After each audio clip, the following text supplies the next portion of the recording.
నమస్కారం వ్యూవర్స్. తల్లి తండ్రి వివాహం గురించి పట్టించుకోకపోతే ఏం చేయాలి?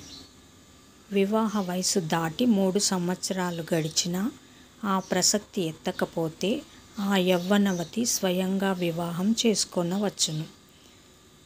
సరి అయిన కాలంలో వివాహ క్రియ జరగనప్పుడు ఆ కన్య తను ఇష్టపడిన వ్యక్తిని వివాహం చేసుకొనవచ్చునని యజ్ఞవల్కుడు సెలవిచ్చాడు.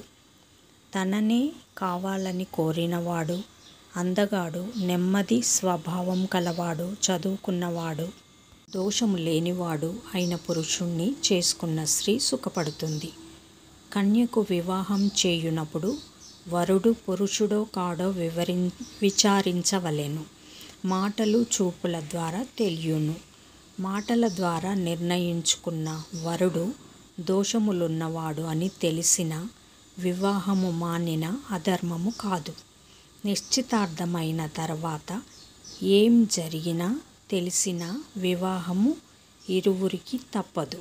అదే వధూవరులలో ఎవరికి ఇష్టం లేకపోయినా వివాహము ఆపిన అధర్మము కాదు. కన్యాదానం చేయలేని స్థితిలోనున్నప్పుడు సోదరుడు, మేనమామ లేదా స్వకులస్తులు చేయవచ్చును.